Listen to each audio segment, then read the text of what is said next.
안녕하세요. 딸아이 하나를 홀로 키우고 있는 중년 남자입니다. 몇 달 전까지만 해도 제게는 아내라는 사람이 있었지만 이제는 쓸쓸한 혼자가 되었네요.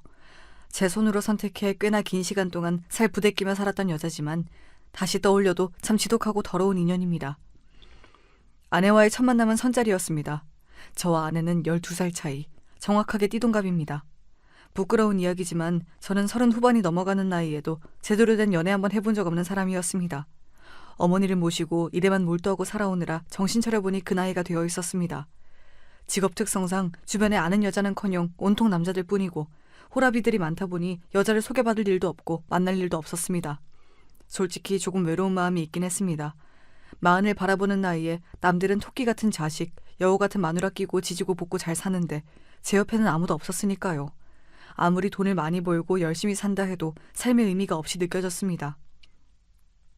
그러던 와중 우연한 기회로 아내와 선을 보게 되었습니다. 전에 듣기로는 아내가 저보다 12살이 어리다고 했습니다. 게다가 사진을 보니 얼굴도 예쁘장하고 참해 보였습니다. 이런 여자가 왜 저 같은 늑다리와 선을 보나 싶었는데 알고 보니 집안이 많이 어렵다고 했습니다. 변변찮은 직업도 없는 상태였고 결혼이 급하다고 하더군요. 직접 만나본 아내는 예상보다 생각도 깊고 철이 일찍 든 것 같았습니다. 어려운 집안에서 어릴 적부터 집안일을 도맡아 하며 자라 요리고 청소고 살림도 못하는 것이 없이 다 잘한다고 했습니다. 경제적 능력이 전혀 없는 것은 조금 아쉬웠지만 어차피 제가 처자식 먹여 살릴 정도는 충분히 벌고 있었기에 큰 문제는 아니었습니다. 그렇게 저와 아내의 결혼 준비는 일사천리로 진행되었고 장인어른과 장모님도 저를 상당히 마음에 들어 하셨습니다. 객관적으로 그리 잘난 외모는 아니었지만 허우대도 멀쩡하고 몸도 건강하고 모아놓은 돈도 꽤 되었기에 나이를 제외하고는 스스로도 그리 부족할 것이 없다 생각했습니다. 아내 집안에는 빚이 있었고 다달이 이자를 갚기에도 빠듯한 상황이었습니다. 아내는 경제력 있는 남자와 결혼을 하여 집안에 보탬이 되고자 하는 듯 했습니다. 저는 집에서 저를 내조해주고 아이를 낳아 잘 길러줄 참한 아내는 경제적으로 넉넉해 본인 집안에 도움을 줄 만한 남편을 원했고 결과적으로 아주 적절한 만남이었다고 생각했습니다. 아내는 당연히 혼수고모고 아무것도 해올 형편이 되지 않았습니다. 애초에 결혼 이야기가 오갈 때부터 알고 있었던 사실이었기에 별 문제 삼진 않았습니다. 저 혼자 살고 있던 아파트에 옷가지 같은 가벼운 살림살이만 들고 들어와 신혼생활을 시작했습니다. 장인 장모님께는 매달 100만 원씩 용돈을 드리고 다달이 나오는 이자도 제가 부담하기로 했습니다. 경제적으로 조금 무리가 되었지만 젊고 예쁜 아내를 얻게 되었으니 이 정도는 큰일이 아니라고 생각했습니다. 주변에서는 다들 어디서 저런 참한 아내를 데려왔냐며 저를 부러워했고 저 스스로도 참 운이 좋다고 느껴졌습니다. 아내는 지고지순한 성격에 매사에 불만이 없었습니다. 저야 나이를 먹을 대로 먹었으니 결혼에 대한 환상이나 로망 같은 것이 없었지만 아내는 20대 중반의 어린 나이였는데도 특별히 원하는 것이 없었습니다. 결혼식장도 집에서 가깝고 저렴한 아무 곳이나 상관없다고 했고 드레스도 처음 입어본 것을 마음에 든다며 바로 골랐습니다. 신혼여행도 국내 아무 곳이나 가자고 하는 것을 제가 설득해 그나마 제주도로 정했습니다. 매사에 까다로운 것보다야 훨씬 나았지만 조금 심할 정도로 뭐든 좋다고 하니 기분이 이상하긴 했습니다. 물론 첫눈에 반해 연애를 하다가 결혼하는 사이는 아니었지만 그래도 기본적으로 전 아내에게 이성적인 호감이 있었거든요. 하지만 아내는 제가 아니라 돈을 잘 버는 어느 누구라도 상관없는 듯한 태도였습니다. 아내는 애초에 결혼이라는 것 자체에 큰 의미를 두지 않는 사람 같아 보였습니다. 오히려 제 쪽에서 더 결혼 생활에 대한 기대가 큰 것 같았어요. 흔히들 결혼하면 생각하는 것들 있지 않습니까? 아침에 일어나면 잘 잤냐 인사를 건네고 함께 식사도 하고 일이 끝나고 집에 돌아오면 하루 종일 있었던 일을 도란도란 이야기도 하고 주말이면 가까운 공원을 산책하거나 함께 영화를 보거나 하는 평범한 부부들이라면 다 하고 사는 것들 말입니다. 저는 아내와 결혼할 때 당연히 그런 것들을 함께 하며 살겠거니 했습니다. 지금껏 곁에서 일상을 나눌 수 있는 사람이 없어 쓸쓸했고 제가 아내에게 바라는 것들은 거창한 것이 아니라 그런 소소한 것들이었으니까요. 하지만 아내는 몹시 말수가 적은 편이었습니다. 제가 먼저 말을 걸지 않으면 제게 말을 붙여오는 일이 극히 드물었습니다. 결혼 전에는 분명 애교도 많고 싹싹한 성격인 것처럼 보였는데 결혼을 하고 나니 성격이 180도 변했습니다. 솔직히 말하자면 사기 결혼을 당한 기분이었습니다.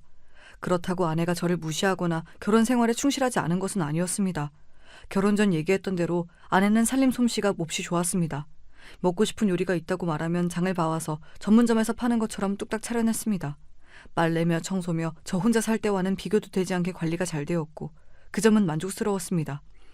그렇지만 제가 원했던 것은 가정부가 아니라 아내였습니다. 가정부와 아내의 차이점이 있다면 감정적인 교류 아니겠습니까? 그리고 가장 중요한 것은 자녀 문제였습니다. 저는 이미 30대 후반에 들어선 나이에 결혼을 했으니 서둘러 자녀를 보고 싶었습니다. 그러나 아내는 아직은 자녀 생각이 없다며 계속해서 자녀 계획을 미루고 싶어 했습니다. 물론 아내 입장에서는 본인이 20대 중반의 젊은 나이니 그리 조급할 것이 없을 만도 했습니다. 하지만 부부라면 제 입장도 고려를 해줘야죠. 환갑이 다 된 나이에 자식 뒷바라지를 하고 싶진 않았습니다. 그리고 더욱 섭섭했던 것은 아내가 자녀 계획을 미루자는 핑계로 저와의 잠자리를 거부했다는 것이었습니다. 아내는 잠자리뿐만 아니라 가벼운 뽀뽀나 포옹 같은 스킨십도 전부 꺼려했습니다. 물론 제가 먼저 다가가면 대놓고 피하진 않았지만 표정 관리를 잘 못하더군요. 아무리 나이 차이가 심하다지만 그래도 부부 사이인데 당연히 그 정도 애정행각은 하고 살아야 하는 건 아니겠습니까? 그리고 세상에 스킨십을 거부당하면 자존심 상해하지 않을 남자가 있을까요? 아내가 그런 식으로 저를 피할 때마다 몹시 기분이 상해 저도 점점 먼저 다가가는 일이 없어지게 되었습니다. 그런 와중에도 제 월급은 다달이 처가댁으로 들어가고 있었습니다. 처음에는 손해보는 일이 아니다 생각했지만 아내의 태도가 제 마음에 들지 않다 보니 점점 불만이 생기게 되었습니다. 결혼 생활이란 다 이런 건가 싶어 주변 사람들에게 묻고 다니기도 했습니다. 동료들이나 친구들은 원래 결혼은 사랑이 아니라 의리로 사는 거라며 남들도 다 그렇게 산다 저를 위로해 주었지만 도저히 이해가 가질 않더군요. 저와 아내가 결혼한 지 한참 지난 것도 아니고 나름대로 신혼을 보내는 중이었는데 말입니다. 아무리 생각해도 이용당했다는 생각을 지울 수가 없었습니다. 아내와의 관계가 서먹한 것은 별개로 장인 장모님과의 사이는 좋았습니다. 아무래도 제가 경제적인 부분을 다 책임지고 있어서인지 제게 몹시 잘 대해주시더군요. 저도 그런 장인 장모님을 친부모처럼 생각하고 모시려 했습니다. 저희 아버지께서는 일찍이 제 곁을 떠나셨고 어머니 또한 시골로 내려가 지내신 지 오래였습니다. 오랜 기간 가까이에 연고 없이 홀로 지내다 보니 제게 다정하게 대해주시는 어르신분들에게 마음이 쉽게 열린 것도 있었습니다. 장모님이 해다 주신 반찬이나 장인어른께서 제 생각이 나서 사오셨다는 사소한 선물들이 왜 그리 마음에 와닿던지요. 저는 나름대로 사정이 복잡한 집안에서 컸습니다. 외동아들로 태어나 온 집안의 관심과 사랑을 받으며 자란 것도 잠시였습니다. 저희 부모님께서는 사이가 그다지 좋은 부부는 아니었습니다. 아버지께서는 전형적인 가부장이셨고 생전 부엌이라고는 들어가 본 적이 없으신 분이었습니다. 친할머니께서는 어머니께 몹시 못되게 구셨습니다. 당시 어렸던 제가 선명하게 기억하고 있을 정도이니 정도가 몹시 심했던 것이지요. 친할머니께서는 항상 제게 남자는 부엌 근처에 얼씬도 하면 안 된다. 남자로 태어났으면 큰일, 바깥일을 하며 여자를 이끌어가야 한다 말씀하시는 분이셨습니다. 여자는 집안에서 매사에 남자를 모셔야 하고 큰일은 전부 남자가 하는 것이라며 매사에 남녀 차별을 하셨던 분이니 며느리 구박이 오죽하셨겠습니까? 그 와중에 아버지께서는 그런 친할머니 밑에서 평생을 자라신 분이라 한 번을 어머니 편을 들어주시지 않았습니다. 그 당시에는 그런 일이 빈번하게 일어났다 하더라도 지금 와서 생각해보면 어머니께서 얼마나 서러우셨을까요? 연고 하나 없는 타지로 아버지 한 사람만 믿고 시집와서 평생을 고생만 하셨으니 어머니를 떠올릴 때마다 가슴이 미어지는 것 같습니다. 제가 아들이 아니라 딸이었다면 어머니와 조금 더 가까운 사이가 될 수 있었을까 싶다가도 만약 어머니께서 아들이 아닌 딸을 출산하셨다면 친할머니께서 얼마나 어머니를 구박하셨을지 상상조차 가질 않습니다. 친할머니께서는 항상 어머니께 전현이 시집와서 잘한 일이라고는 아들 낳은 것 딱 하나밖에 없다는 말을 습관처럼 하셨습니다. 친할머니께서는 저를 몹시 예뻐해 주셨지만 저는 그런 친할머니가 마음속으로 멀게만 느껴졌습니다. 특히 어머니를 구박하시는 모습을 볼 때마다 그런 생각이 들었습니다. 머리가 조금 큰 후에는 어머니를 대신해 친할머니께 대들었던 적도 있었습니다. 그날은 제삿날이었고 모든 친척들이 한 집에 모여 오랜만에 회포를 풀고 있었습니다. 저희 아버지께서는 오남매의 장남이셨기 때문에 제사 준비는 거의 저희 어머니께서 혼자 하시는 것이나 마찬가지였습니다. 아버지 밑으로는 2명의 작은 아버지와 고모가 계셨습니다. 딸은 출가 외인이라는 친할머니의 말씀에 따라 고모 2분께서는 제사 준비를 일절 돕지 않으셨습니다. 작은 어머니들께서도 마찬가지였습니다. 한 분은 선천적으로 몸이 약하시다며 모든 가족 행사에 한 번도 얼굴을 비추지 않으셨고 나머지 한 분께서는 전문직에 종사하시는 분이었습니다.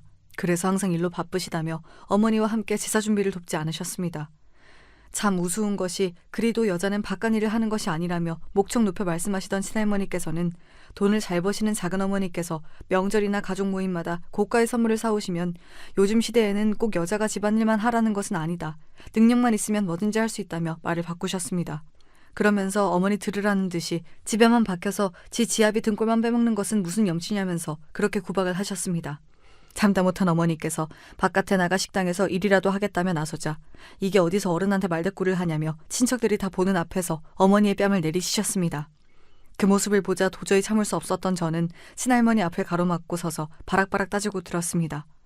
할머님께서는 그리도 여자는 집안일만 해야 한다며 어머니를 구박하시고 핍박하시더니 작은 어머니께서 명품 선물을 사들고 오시니 그리 좋으시냐며 어떻게 사람이 한 입으로 그렇게 두 말을 하실 수가 있냐며 말입니다. 그러자 평소 저를 아끼시던 친할머니께서는 기가 차단한 듯이 어머니를 바라보시며 네가 자식 교육을 얼마나 엉망으로 시켰길래 이 착한 애가 나한테 이렇게 눈을 똑바로 뜨고 훈계질을 하냐며 그나마 잘한 것이라고는 아들 낳은 것밖에 없는 년이 아이 교육도 제대로 못 시켰다며 화를 내셨습니다. 저는 어머니께서 맞는 모습을 보고 도저히 참을 수가 없어 나섰던 것이었는데 그 모습이 친할머니의 심기를 더욱 거슬렸던 것인지 친할머니께서는 차마 입에도 담을 수 없는 욕들을 쏟아내시며 어머니의 머리채를 잡으셨습니다. 결국 아버지께서 나서서 상황이 마무리되었고 어머니께서는 아무런 말씀도 하지 못하시고 혼자 부엌으로 들어가셨습니다. 걱정되는 마음에 어머니의 뒤를 따라가 보니 어머니께서는 부엌 구석에 혼자 쭈그려 앉아 울고 계셨습니다. 그 모습이 아직도 생생히 기억이 납니다. 차마 그런 어머니께 다가가 위로를 드리지는 못하고 죄송스러운 마음에 저도 문 앞에 앉아 눈물을 훔쳤습니다. 제가 커갈수록 저의 모든 행동 하나하나가 어머니를 평가하는 지표가 되었습니다. 제가 학교에서 공부를 잘해 성적을 잘 맞아오면 어머니가 자식 교육을 잘 시킨 것이 되었고 제가 어쩌다 친구와 다툼을 해 말썽을 피우면 어머니께서는 자식 교육 하나 제대로 시키지 못한 못난 어머니가 되셨습니다. 친구와 싸운 것은 명백히 제 잘못인데 친할머니께서는 저를 혼내시는 것이 아니라 어머니 탓을 하셨습니다. 네가 자식 교육을 잘 시켰으면 아이가 저렇게 삐뚤어지진 않았을 텐데 전부 네 탓이라며 어머니를 나무라셨고 어머니는 그럴 때마다 한마디 반박도 하지 못하시고 고개를 숙이셨습니다.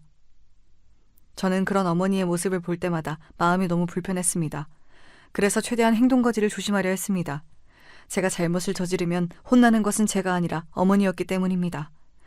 친할머니께서는 제가 고등학교에 들어갈 무렵 건강이 급격하게 악화되셨습니다. 평소 혈압 수치가 좋지 않으셨는데 합병증이 생기시며 이곳저곳 아픈 곳이 많아지셨고 일상생활에도 문제가 많아졌습니다. 혼자서 식사를 하시기는커녕 이동조차 힘든 상황이었고 당연히 그 모든 병수발은 저희 어머니께서 하셨습니다. 친할머니께서는 자식이 무려 5명이나 있었지만 그 자식들은 하나같이 책임을 어머니께 떠넘기기 바빴습니다. 형님이 평소에 곁에서 잘 모셨으면 어머니께서 이렇게 되셨겠어요. 형수님께서 잘 좀 돌봐주세요. 저희들은 다들 바깥일 하느라 바쁘지 않습니까? 어쩌면 그렇게 사람이 양심이 없을 수가 있는지. 저 같았으면 도저히 못하겠다 선언하고 친할머니를 요양원에 모셨을 것 같은데 어머니께서는 친할머니가 돌아가실 때까지 손수 친할머니를 모셨습니다. 친할머니께서는 나중에는 치매까지 심해지셔서 기저귀도 차고 완전히 아이처럼 변하셨습니다. 그토록 독불 장군이셨던 분이 세월 앞에서는 참 장사 없구나 싶었습니다. 어머니께서는 그 모든 병수발을 묵묵히 해내셨습니다. 그러는 동안 아무도 모르게 어머니의 몸도 상해가고 있었나 봅니다. 친할머니께서 돌아가시고 제가 첫 직장에 들어가던 해 어머니께서는 말기암 판정을 받으셨습니다. 암을 발견했을 당시 이미 각종 장기에 전이가 되어 있는 상태였고 병원에서는 항암 치료를 받으셔도 살 수 있는 가능성이 거의 없다고 했습니다. 말 그대로 시한부였습니다. 그 사실을 처음 전해 듣고 하늘이 무너지는 기분이었습니다. 이제야 막 사회에 첫 발을 내딛고 돈을 벌어 어머니를 호강시켜드릴 생각을 하고 있었는데 호강시켜드릴 새도 없이 돌아가신다뇨. 게다가 암 말기에 온 몸에 전이가 된 상태라니 그동안 어머니께서 아무 말씀도 없으신 채 혼자서 얼마나 고생이 심하셨을지 가슴이 미어지는 것 같았습니다.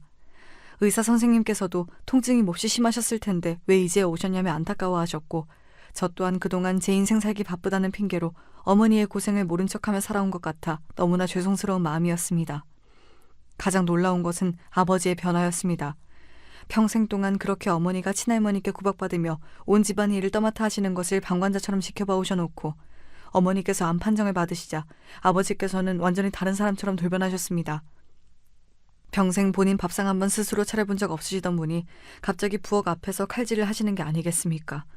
아버지께서 처음으로 끓여주셨던 된장찌개는 정말로 맛이 없었습니다. 세상에 국물 내기용 커다란 멸치를 대가리도 떼지 않은 채 찌개에 넣는 사람이 어디 있습니까? 그것도 수십 마리를 말입니다. 아무리 요리를 해본 적이 없는 저라도 그 정도 상식은 있습니다. 있는 대로 멸치를 잔뜩 부어놓고 끓여 국물에서는 멸치똥 비린맛이 났고 야채들은 제멋대로 썰려 제대로 익지도 않은 엉망진창인 찌개였지만 어머니께서는 연신 맛있다 말씀하시며 드셨습니다. 정작 아버지께서는 몇 숟갈 뜨지도 않고 내려놓았지만 말입니다. 언제나 소파 앞에 앉아 무표정으로 텔레비전만 보고 계시던 아버지께서 일어나 집안일을 하시는 모습을 보고 있자니 참 기분이 이상하더군요. 저렇게 하실 줄 아시는 분이 왜 지금껏 단 한 번도 어머니를 돕지 않으셨나 싶기도 하고, 이제라도 집안일에 손을 대시니 다행인가 싶기도 하고, 저 또한 착한 아들인 척 글을 쓰고 있지만 어렸을 적부터 자라며 집안일을 도와드린 일은 손에 꼽았습니다. 살림에 익숙하지 않은 남자 둘이서 집안을 살피려니 점점 집안 꼴이 엉망이 되어갔습니다. 병원에 계시던 어머니께서 종종 집에 돌아오시는 날이면 아무리 가만히 쉬시라고 말씀을 드려도 어머니께서는 하루 종일 집안 곳곳을 청소하시고 살피시곤 했습니다. 평생을 다정한 말 한마디 안 하시던 아버지께서 잠드신 어머니 머리맡에서 한참이나 어머니의 다 갈라진 손을 쓰다듬으시며 앉아 계시는 모습을 봤습니다. 그 모습을 보니 마음이 참 복잡했습니다. 한평생 고생만 하신 우리 어머니, 뭐가 그리 급하다고 하늘에서는 이리 일찍 데려가시려 하시는 건지, 어머니 앞에서는 애써 웃는 모습만 보이고 밝은 척하려 애썼지만 저도 남몰래 우는 날이 들어갔습니다. 그건 아버지께서도 마찬가지였습니다. 제가 생각하던 아버지께서는 어머니가 돌아가시든지 말든지 눈 하나 깜짝 안 할 뿐이었습니다. 어머니께서 돌아가신다면 이제 누가 밥을 차리고 집안일은 누가 하냐, 그런 소리나 하실 뿐인 줄로만 알았습니다. 제가 보기에 아버지께서는 전혀 어머니를 사랑하시는 것 같지 않았기 때문이었습니다. 어떻게 사랑하는 사람이 저렇게 고생을 하는데 그 흔한 위로 한마디 하지 않을 수가 있나 싶었습니다. 하지만 어머니께서 목숨이 달린 큰 수술을 마치시고 일주일 만에 기적적으로 눈을 뜨셨을 때 아버지께서는 정말로 너무나 서럽게 우셨습니다. 모든 친척들이 다 보는 자리에서 아버지께서는 그렇게 아이처럼 우셨습니다. 처음에는 소리를 죽이려 하셨지만 결국 엉엉 울고 마셨습니다. 그런 아버지를 보고 저도 따라 울었습니다. 아버지가 원망스럽기도 했습니다. 속으로는 어머니를 저렇게 아끼시고 사랑하시면서 건강하실 때 조금이라도 더 다정히 대해주시지, 어머니 멍든 마음 조금만 더 살펴주시지, 저 스스로도 좋은 아들이 되지 못했다는 죄책감 때문에 아버지를 더 탓했는지도 모르겠습니다. 얼마 살지 못하고 돌아가실 것이라던 첫 진단과는 다르게 어머니께서는 수술 이후 점점 몸을 회복해 가셨습니다. 병원 측에서도 드문 일이라며 환자가 살고자 하는 의지가 강하다 하셨습니다. 저도 그런 어머니를 봐서라도 더욱 열심히 살았습니다. 어머니에게 자랑스러운 아들이 되기 위해 하루하루 직장에 적응하며 바쁜 나날들을 보냈습니다. 아버지와는 조금 서먹한 관계였습니다. 어렸을 적부터 저는 아버지가 어려운 존재였습니다. 아버지께서는 항상 제게 엄하신 분이었습니다. 칭찬 한번 제대로 해주신 적이 없었습니다. 그나마 어머니가 곁에 계실 때는 셋이서 함께 밥을 먹거나 시간을 보내기도 했지만 어머니가 투병 생활을 시작하신 후에는 같은 집에 살았어도 특별히 대화를 나누지 않았습니다. 제가 직장을 옮기며 독립하게 된 이후로는 더더욱 교류가 없어졌습니다. 저는 아버지가 불편하게만 느껴졌고 아버지께서는 어떤 생각을 하고 계셨을지 모르겠습니다. 하나뿐인 아들인 저와 좀 더 가까워지고 싶으셨을지, 아니면 제가 아버지를 원망했던 것처럼 아버지께서도 저를 원망하고 계셨을지. 그 당시 아버지의 마음은 이제 영영 알 수가 없게 되어버렸습니다. 얼마 지나지 않아 아버지께서 갑작스레 쓰러지셨습니다. 심근경색이셨습니다. 아버지께서는 쓰러진 지 하루가 지나서야 발견되었습니다. 평소 일주일에 한 번 정도나 안부 전화를 주고받던 사이였기에 아버지께서 쓰러지신 것을 제가 빠르게 알 길이 없었습니다. 병원에서 급하게 연락이 왔고 불이 나게 달려가 보니 아버지께서는 이미 운명을 달리하신 뒤였습니다. 너무나 갑작스러운 일에 눈앞이 캄캄했습니다. 아무리 교류가 없던 사이라 하더라도 아버지는 아버지였습니다. 저도 모르게 마음속 깊은 곳에서는 아버지께 의지를 하고 있었던 것일지도 모르겠습니다. 사무치게 쓸쓸하고 서글픈 마음이 들었습니다. 처음 어머니께서 암 진단을 받으셨을 때와는 또 다른 슬픔이었습니다. 어머니가 아프시고 부모님께서 돌아가시기 전까지 정말 잘해야겠다 결심했으면서 아버지를 너무나 허망하게 보내드렸구나. 나란 놈은 정말 못난 아들이다라는 자책감만이 들었습니다. 그렇지만 후회해봤자 이미 늦은 때였습니다. 정신없이 장례식을 치르고 아버지를 보내드렸습니다. 그 뒤로 어머니의 간병은 제 몫이 되었습니다. 그렇게 긴 시간 동안 앞만 보며 달려왔습니다. 남들은 다 결혼하고 아이를 낳고 평범하게 살아갈 때 저는 혼자서 어머니를 돌보며 일만 했습니다. 타고난 성품이 무뚝뚝해서인지 낯선 사람들과 가까워지는 일이 쉽지가 않았습니다. 그러면서도 외로움은 잘 탔습니다. 그래서 결혼을 섣불리 결정했는지도 모르겠습니다. 젊고 예쁘장한 여자가 제 아내가 되어주겠다는데 거절할 이유가 없다고 생각했습니다. 서로 다정하지 못하신 부모님을 보고 자라 그런지 저는 아내 될 사람과 친구처럼 가까이 지내고 싶은 욕심이 있었습니다. 물론 나이 차이가 나이 차이인지라 정말 격없이 지내긴 어려웠겠지만 적어도 좋은 오빠처럼 힘든 일이 있을 때 기댈 수 있는 든든한 남편이자 다정한 반려자가 되어주고 싶었습니다. 하지만 그것은 전부 제 욕심이자 저 혼자만의 생각이었나 봅니다. 아내는 저를 점점 멀리하기 시작했습니다. 처음에는 제게 문제가 있다고 생각했습니다. 제 외모가 너무 아저씨 같아서 일을 하고 돌아오면 꾀주저한 모습이 꼴보기 싫은 건가 싶었습니다. 그래서 미용실도 다니고 운동도 하면서 저 스스로를 관리하려 애썼습니다. 제가 봐도 아내는 참 젊고 예뻤고 거울에 비친 저는 늙고 못난 놈이었습니다. 열등감까진 아니었지만 외적인 것만 놓고 봤을 때 제가 아내에 비해 부족한 것은 사실이니 최대한 아내가 저를 사랑할 수 있도록 만들어주고 싶었습니다. 하지만 그런 것들은 아무 소용이 없었습니다. 아내는 제가 미용실에 다녀오든 새로운 옷을 사입든 아무런 관심이 없었습니다. 제가 변한 것조차 눈치채지 못했습니다. 아내는 항상 텅 빈 인형 같은 모습이었습니다. 제가 질문을 던지면 딱 그것에 대한 대답만 했습니다. 저와 대화를 하기 싫어 보였습니다. 혹시 내가 뭘 잘못했나 아니면 거슬리는 것이 있나 물어도 아내는 그저 고개를 저을 뿐이었습니다. 고민하던 끝에 아내와의 문제를 장인 장모님께 상의드리기도 했습니다. 장모님께서는 애가 어렸을 적부터 바쁜 부모 탓에 혼자서 집안일을 도맡아 하느라 철이 일찍 들어 그렇다며 말수는 좀 적어도 나쁜 아이는 아니니 제가 이해해달라 부탁하셨습니다. 장인어른께서도 본인에게도 그리 애교 많은 딸이 아니었다며 너무 섭섭해할 필요 없다고 말씀하셨습니다. 그러나 분명 제가 처음 선자리에서 만났던 아내는 싹싹하고 밝은 성격이었습니다. 말투에서 애교가 뚝뚝 묻어나오는 여자였습니다. 그런 모습에 저런 여자라면 화목한 가정을 꾸릴 수 있겠다 싶어 마음이 열린 것도 있었습니다. 장인 장모님 말씀대로 정말 타고난 성격이 그런 것인데 제가 착각을 했던 것인지 아니면 제가 잘 보이기 위해 연기를 했던 건지 알 수가 없었습니다. 여자와의 관계에 서툴렀던 저는 이런 일을 겪으면서도 아내에게 쉽사리 이야기를 꺼내기가 어려웠습니다. 혹여나 제 말에 아내가 상처를 받을까, 지금 상황에서 더 부부관계가 악화되지 않을까 싶었습니다. 스스로 부족할 것이 없다 생각했지만 젊고 예쁜 아내 앞에서 저도 모르게 위축되고 있었던 것일지도 모르겠습니다. 게다가 앞서 말했지만 아내는 저와의 감정적 교류 외에 아내로서 해야 할 일들, 그러니까 내조나 집안일은 완벽하게 해내고 있었습니다. 와이셔츠는 매일 아침마다 빳빳하게 달아져 있었고 몇 시에 출근을 하든 따뜻한 국과 반찬을 내어 아침을 차려주었습니다. 외박 같은 것은 하는 법이 없었고 평소에도 외출하며 이리저리 돈을 쓰고 다니기보다는 집에서 얌전히 책을 읽거나 영화를 보는 등 가벼운 취미를 즐기는 것 같았습니다. 그래서 그런 아내가 뒤로 저 모르게 그런 더러운 짓거리를 하고 다녔을 것이라고는 전혀 생각하지 못했습니다. 다시 생각해도 정말 화가 끓어오르고 그 여자 얼굴에 침이라도 뱉어주고 싶은 심정입니다. 제가 처음으로 아내에게 의심을 가지게 된 것은 딸아이를 임신했을 당시였습니다. 당시 저는 회사 사정상 지방으로 장기 출장을 가게 되었습니다. 그렇지 않아도 서먹한 사이에 오래 떨어져 있으려니 마음이 불편하더군요. 그때까지만 해도 아내와의 사이를 걱정하기만 했지 아내를 의심해 본 적은 한 번도 없었기에 임신한 아내를 두고 멀리 가게 되는 것이 미안하기만 했습니다. 아내는 그런 저에게 괜찮다며 아무 걱정 없이 출장을 다녀오라 배웅해 주었고 저는 출장 내내 하루빨리 돌아오고 싶은 마음으로 일했습니다. 그렇게 열심히 일하다 보니 예정보다 업무를 일찍 마칠 수 있게 되었고 본래 일정보다 하루 더 앞당겨 집으로 돌아오게 되었습니다. 아내에게는 일부러 말하지 않았습니다. 아내가 좋아하는 복숭아를 한 박스 사들고 돌아가 아내를 놀래켜줄 작정이었습니다.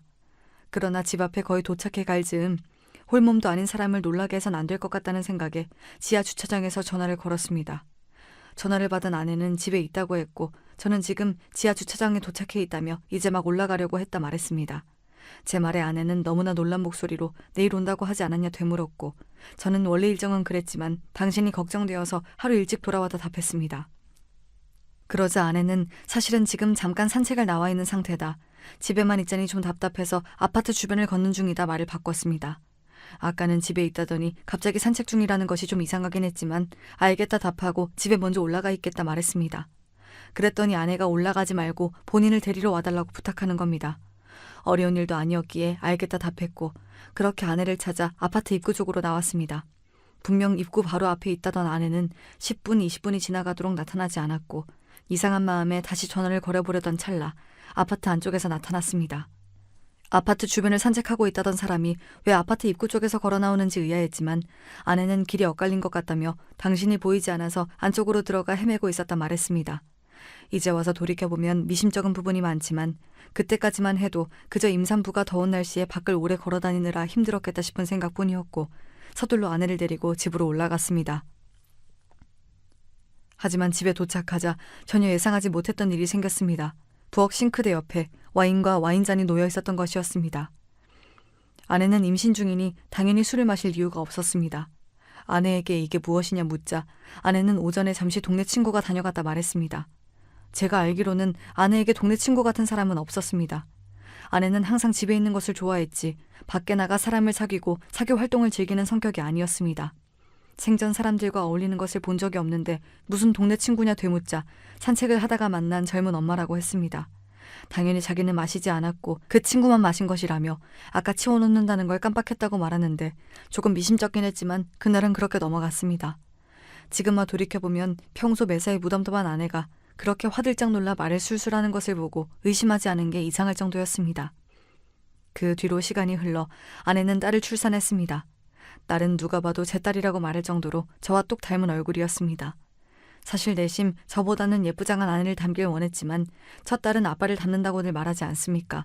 객관적으로 보자면 쌍꺼풀 없이 작은 눈에 낮은 코까지 저를 판박이로 닮아 예쁜 얼굴은 아니었지만 그래도 제 눈에는 세상에서 제일 사랑스럽고 귀여운 아기였습니다.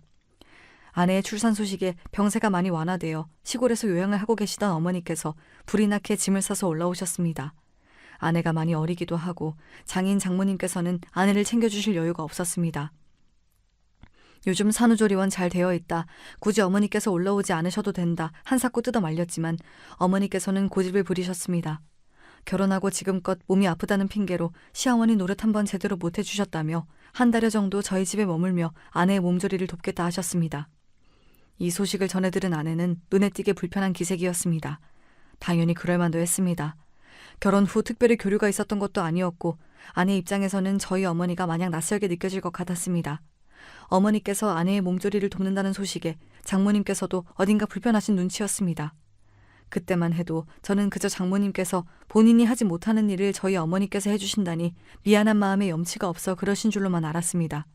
사실은 제가 알지 못하는 더러운 내막 때문이었다는 것을 전혀 모른 채 말입니다. 어찌되었든 저희 어머니께서는 한 달 동안 집에 머무시며 아내의 몸조리를 도우셨습니다. 어머니 호강을 시켜드리지는 못할 망정 며느리 수발까지 들게 만든 것 같은 기분에 마음이 썩 불편하긴 했습니다. 하지만 어머니께서 누가 뭐라 하든 이것만은 꼭 하셔야겠다 고집을 부리시는 통에 저도 어쩔 도리가 없었습니다. 그 뒤로 시간이 흘러 아이가 돌이 되었을 무렵이었습니다. 아이가 태어난 이후로 저와 아내는 전보다 사이가 조금 더 가까워졌습니다. 매사에 무뚝뚝하고 까칠했던 아내가 점점 더 제게 마음을 여는 것 같았습니다. 아이가 생기니 마음가짐이 달라지는 건가 싶었습니다. 아내는 이제 막 돌이 지난 아이를 데리고 문화센터며 배움마당이며 이곳저곳을 다니느라 바빴습니다. 항상 우울한 낯으로 집에만 있는 것보다는 훨씬 바람직한 일이라 생각해 그런 아내에게 잘한다 잘한다 칭찬을 해주었습니다. 물론 밖에 나다니는 만큼 집안을 돌보는 시간은 줄었습니다. 신혼 때처럼 진수성찬을 차려주거나 아침마다 빳빳이 다려진 와이셔츠는 찾아볼 수가 없었습니다. 그렇지만 육아 때문에 바쁠 테니 전부 다 이해하려고 했습니다. 처녀 시절부터 마르고 예뻤던 아내는 출산 후 외모를 더욱 열심히 관리하기 시작했습니다. 결혼 후 한동안은 젊은 나이답지 않게 평범한 유부녀처럼 고무줄 바지에 펑퍼짐한 티셔츠만 입고 다니더니 아이를 낳고서 오히려 더 외모 관리에 힘쓰는 것 같았습니다. 아이를 낳았어도 아내는 여전히 20대였고 워낙에 원래부터 예쁘장한 편이었으니 출산 후 망가진 외모가 싫어 그런 줄로만 알았습니다. 산후조리할 때 원래 먹는 것이 중요하지 않습니까? 미역국, 고기, 각종 과일. 산모에게 좋다는 것들은 다 사다 날라도 아내는 쳐다보지도 않았습니다. 어머니께서 하루 종일 부엌에 서서 땀을 뻘뻘 흘리며 차려주신 밥상도 겨우 두어 숟갈 뜨고는 입맛이 없다며 내려놓곤 했습니다. 아내는 아이를 낳고 매사에 몸을 조심해도 모자랄 시기에 운동을 하겠다며 헬스장에 보내달라 고집을 피우기도 했습니다. 아무리 생각해도 이제 막 출산을 한 몸으로 헬스장을 다니는 것은 무리일 것 같아 결국 집에서 혼자 운동을 할 수 있도록 고가의 운동 장비를 사주기도 했습니다. 그때부터 아내는 매사에 욕심이 많아졌습니다. 생전 쇼핑 같은 것은 하지 않던 여자가 갑자기 카드를 마구 긁어대기 시작했습니다. 아내가 구입하는 것들은 주로 화장품이나 옷같이 외모를 꾸미는 것들이었습니다. 처음에는 아까 말했던 대로 출산 후 예전 같지 않은 외모 때문에 스트레스를 받아 그러는 줄로만 알았습니다. 그래서 그런 아내에게 한마디 핀잔을 주지 않았습니다. 매달 처가댁에 들어가는 돈에 아내의 사치 비용까지 더해지니 허리가 휠 지경이었지만 그놈의 자존심이 뭐라고 12살이나 어린 아내에게 화장품 좀 그만 사라는 말은 도저히 못하겠더군요. 그때까지만 해도 아내에게 조금의 죄책감이 있었는지도 모르겠습니다. 뭣도 모를 나이에 저에게 시집와 집에서 살림만 하고 또래들은 한창 사회생활을 나이에 아이를 낳았으니 이런 쇼핑이라도 하지 않으면 스트레스를 어디서 풀겠나 싶었습니다. 그래서 아내가 점점 화장이 진해지고 옷차림이 과해져도 제 나이에 맞게 멋 좀 부리는 것이니 이해하려 했습니다. 하지만 아무리 생각해도 아이를 데리고 동네 엄마들을 만나러 나간다는데 꾸밈 정도가 너무 과한 것 아닌가 싶긴 했습니다. 그런 일들이 계속 반복되자 아무리 둔한 저라도 점점 의심이 생길 수밖에 없었습니다. 곰곰이 생각해보니 아내와의 사이가 가까워진 것도 저에게 마음을 연 것이 아니라 아내의 성격 자체가 전보다 밝아진 것 같기도 했습니다. 전에는 매사에 생기가 없었다면 사람이 완전히 달라졌다고나 할까요? 그렇게 의심만 쌓여가던 중 결국 저는 충격적인 장면을 목격하고야 말았습니다. 아내가 낯선 남자와 다정하게 팔짱을 끼고 입을 맞추는 모습을 두 눈으로 똑똑히 보고만 것입니다. 그날은 어머니께서 병원 정기점검을 받으시기 위해 시골에서 올라오셨고 피곤하다는 아내를 혼자 두고 어머니를 모시고 병원에 다녀오는 길이었습니다. 아파트 입구 횡단보도 앞에 서 있는 젊은 남녀가 시야에 들어왔고 자세히 보자 다름 아닌 제 아내였습니다.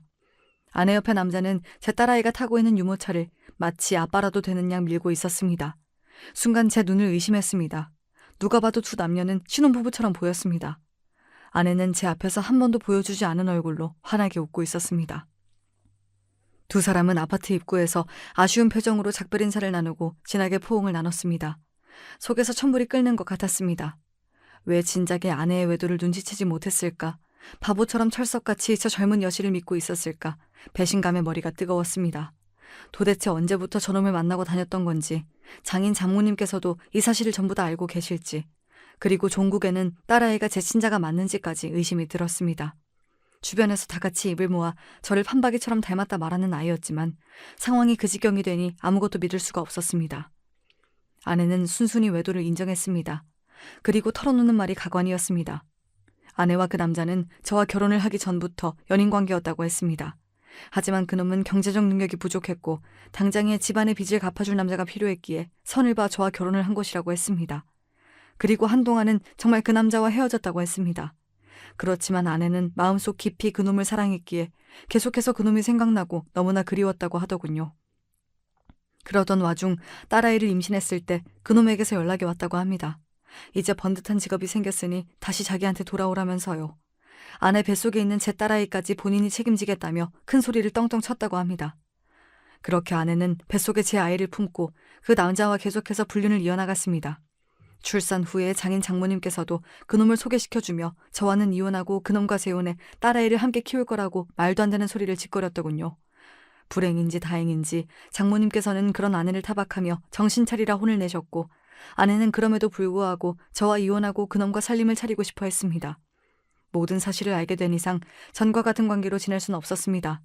제가 아내의 외도 사실을 알게 되었다는 사실을 듣고 장인 장모님께서는 불이 나게 달려와 제 앞에 무릎까지 꿇으시며 제발 아내를 용서해달라 간청하셨습니다. 애가 너무 어려 아직 철이 안 들어 그렇다. 아주 혼쭐을 내서 정신 차리게 만들 테니 한 번만 눈 딱 감고 넘어가 달라. 손이 발이 되도록 비시는데 장인 장모님께서 무슨 잘못이 있어 이렇게까지 하시나 싶긴 하더군요. 오히려 잘못한 장본인인 아내는 자기는 잘못한 게 없다며 당당한 태도였습니다. 마음 같아서는 바로 이혼하고 처가댁 식구들과 인연을 끊고 싶었지만 그놈의 정이 뭐라고 쉽지 않았습니다. 게다가 아내와 저 사이에는 딸아이도 있었고 저 혼자 아이를 잘 키울 자신이 없었습니다. 결국 아내의 외도를 용서하고 지나가기로 했고 그 뒤로 아내는 제 감시 하에 지내게 되었습니다. 외출 한 번을 해도 무조건 제게 허락을 맡아야 했고 카드도 압수했습니다. 조금 너무한 게 아닌가 싶으실 수도 있겠지만 그렇게 하지 않으면 또 그놈을 만나러 갈 것 같았습니다. 아내는 그 뒤로 저를 완전히 투명인간 취급했습니다. 밥을 차려주거나 빨래를 하는 등 집안일은 제대로 했지만 저와 대화하고자 하는 의지가 전혀 없어 보였습니다.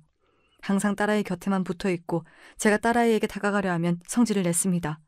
상황이 그렇게 되니 분명 잘못한 것은 아내인데 제가 눈치를 보며 사는 지경이 되었습니다. 이렇게 사는 것이 맞나 싶을 때쯤 일이 터졌습니다. 저희 어머니께는 아내의 외도에 대한 이야기를 드리지 않았습니다. 괜히 안 좋은 소식을 전해드려 건강이 악화될까 걱정이 되었기 때문이었습니다. 회사에서 일하던 중 어머니께서 손녀 얼굴이 보고 싶다며 얼마 전 김장한 김치를 직접 들고 올라오시겠다는 말씀을 전하셨습니다. 어머니께 아내와 냉전 상태라는 사실을 차마 말씀드릴 수가 없어 힘들게 왜 어머니께서 올라오시냐, 주말쯤에 제가 아이를 데리고 내려가겠다 말씀드리고는 회사 일로 바빴던 탓에 급하게 전화를 끊었습니다. 그렇게 정신없이 일을 하던 와중 갑작스레 파출소에서 연락이 왔습니다. 파출소에서 저를 찾는 전화가 왔다기에 처음에는 요즘 유행하는 보이스피싱인 줄로만 알았습니다. 전화를 받아보니 전혀 생각도 못했던 어머니 목소리가 들렸습니다. 알고 보니 어머니께서는 제게 전화를 하셨을 때 이미 기차에 올라타신 상태였던 것입니다. 올라오시는 길에 정신이 없어 기차에서 휴대폰도 잃어버리시고 어찌저찌 주변 사람들에게 물어물어 겨우 저희 아파트를 찾아오셨다는데, 집에 있던 아내가 어머니를 보고는 있는 대로 성질을 냈다고 합니다. 여기가 어디라고 연락도 없이 오냐며 짜증나니까 다시는 찾아오지 말라 어머니를 바로 쫓아내버린 것입니다. 전혀 예상하지 못했던 상황에 너무나 당황하신 어머니께서는 제게 연락을 하려 하셨지만 수중에 핸드폰이 없으셨고, 아파트를 찾아오셨던 것처럼 주변에 물어물어 저희 회사를 찾으시려다가 길을 잃어 파출소에 가셨던 겁니다. 저희 회사 이름과 제 이름 석잔 알고 계셨기에 파출소 측에서 회사로 연락을 준 것이었고, 모든 이야기를 듣고 나니 정말 피가 거꾸로 솟는 기분이었습니다. 회사의 사정을 설명하고 불이 나게 파출소로 향하니 어머니께서 품에 김치통을 안고 파출소 한켠에 앉아 계셨습니다. 그 무거운 것을 들고 추운 날씨에 한참을 길을 헤매셨을 어머니를 생각하니 저도 모르게 눈물이 쏟아졌습니다. 이런 못난 아들이 얼마나 좋은 아빠, 좋은 남편이 되겠다고 그런 나쁜 년을 내치지도 못하고 집에 들여놓고 있었나 싶은 생각이 들더군요. 그 길로 바로 집으로 찾아가 아내를 끌어냈습니다. 아내는 한가롭게 소파에 앉아 과자를 먹고 있었습니다. 이 엄동설안에 남편 어머니를 바깥으로 쫓아내놓고 어떻게 그렇게 아무 일도 없었다는 듯 평온히 쉬고 있을 수가 있는지 도저히 상식선에서는 이해가 가질 않는 여자였습니다. 마음 같아서는 정말 뺨이라도 몇 대 내려치고 싶은 기분이었지만 더 이상 그럴 가치조차 느껴지지 않았습니다. 아내가 저희 어머니께 했던 행동 그대로 아내를 잠옷째로 집 밖으로 내쫓았습니다. 아내는 지금 이게 뭐하는 짓이냐며 이 추운 날씨에 사람 얼어 죽일 일이냐고 적반하장으로 굴더군요. 그런 아내의 얼굴에 먹다 남은 과자 봉지를 던져버리고는 그대로 문을 닫았습니다. 저런 년 따위 얼어 죽든 말든 이제 저와는 아무 상관도 없었으니까요. 어머니께 모든 자초지종을 다 설명드리고 바로 장인 장모님께도 연락드렸습니다. 연락을 받으신 두 분께서는 바로 저희 집으로 달려오셨습니다. 문 앞에서 덜덜 떨고 있던 아내를 끌고 데려오셔서는 무릎을 꿇고 또 손이 발이 되도록 비시는데 이번엔 아무런 감정이 들지 않았습니다. 그저 빨리 이 사람들이 제 인생에서 사라져줬으면 좋겠다 하는 생각뿐이었습니다. 마음만 먹으면 외도의 사기 결혼에 소송까지 걸어서 위자료를 거하게 뜯어낼 수도 있겠지만 더러워서 안 한다. 좋게 말할 때 친권 양육권 네 손으로 포기하고 내 인생에서 사라져라. 그리고 그동안 네 집안 빚 갚아줬던 돈은 그대로 내놔라 말하니 그때까지 뻔뻔하게 일관하던 아내가 갑작스레 낯빛을 바꾸더군요. 그동안 본인이 내조 열심히 하지 않았냐며 가사 노동의 대가로 그 정도 돈은 받을 수 있는 것 아니냐 말하는데, 그 와중에 딸아이 걱정보다 돈 걱정을 먼저 하는 것을 보고 조금이나마 남아있던 정도 다 떨어지는 기분이었습니다. 씨알도 안 먹힐 소리 하지 말고 당장 내 집에서 나가라 소리를 지르자 가족 3명이서 거머리처럼 제 다리를 잡고 떨어지질 않는데 참 기가 찼습니다. 본인은 잘못한 것 없다며 거만하게 굴던 여자가 돈 얘기가 나오자 바로 태도를 바꾸는 게 너무나 어이가 없더군요. 당연히 울고불고 떼를 쓴다고 용서해줄 마음 따윈 없었고 그대로 등 떠밀어 집 밖으로 쫓아냈습니다. 아내는 친권과 양육권은 포기할 수 있지만 돈은 줄 수 없다며 우리 집 사정 어려운 거 뻔히 알면서 좀 봐줄 수 없냐, 이제 와서 제게 사정을 했고, 기회를 줬을 때 잘하지 그랬냐, 네가 그놈과 붙어먹은 것을 뻔히 알면서도 데리고 살아주려고 했다. 네 스스로 걷어찬 복이다. 딱 잘라 끊어내버렸습니다. 소송에 들어가면 패소할 것을 뻔히 알았는지 결국 아내는 기일에 맞춰 돈을 다 준비해왔고 친권과 양육권을 모두 포기하는 조건으로 이혼까지 마무리되었습니다. 대출을 했는지 아니면 저 몰래 숨겨둔 돈이 있었는지, 그것도 아니면 그렇게 사랑해서 죽고 못 산다는 그놈이 마련해준 돈인지는 몰라도 저는 준 것대로 다 받아냈으니 이제 평생 그 사람들과 엮일 일이 없었으면 합니다. 아내와 이혼한 후로는 어머니께서 시골집을 정리하시고 올라와 딸아이를 돌봐주시고 계십니다. 호강시켜드리겠다고 약속드리고는 언제쯤 못난 아들에서 벗어날지 참 죄송한 마음뿐입니다. 늦은 나이에 드디어 제 짝을 만나 인생 좀 행복해지나 싶었더니 세상 일이 맘대로 풀리지를 않네요. 아내와의 일을 생각하면 씁쓸한 심정이지만 그래도 이제는 세상 무엇과도 바꿀 수 없을 정도로 소중한 딸아이가 제 곁에 생겼으니 앞으로는 딸아이 그리고 어머니를 위해서 더 힘내서 살아가 보려고 합니다. 그래도 딸아이 시집 갈 때 혼수 넉넉히 해줄 정도는 벌어놔야겠죠. 아무튼 여기까지 못난 놈의 넋두리 같은 이야기였습니다.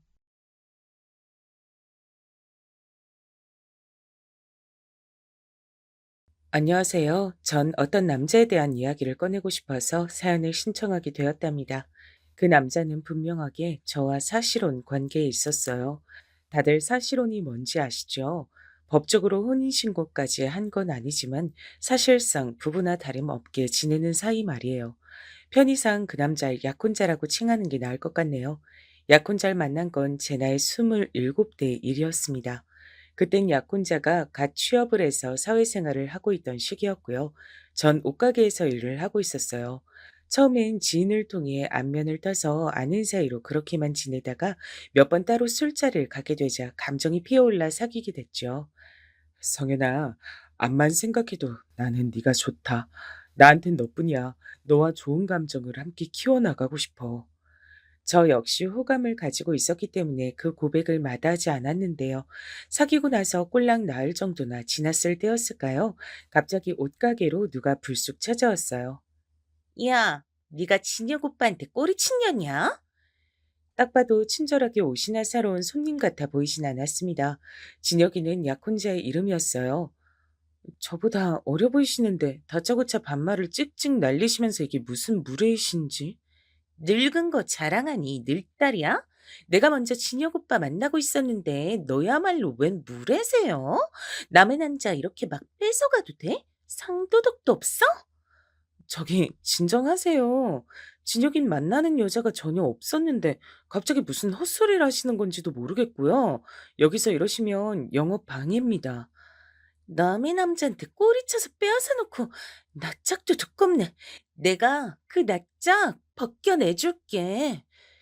끼케야 대학 졸업반 정도로 보이던 그 여잔 판매를 위해서 걸려있던 옷을 잡아 뜯었습니다.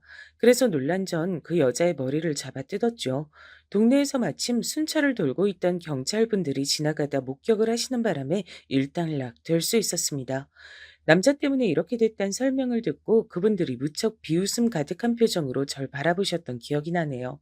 전 그때 약혼자에게 당장 연락을 했었어요. 나 일하는 가게로 웬 이상한 여자가 찾아왔었어.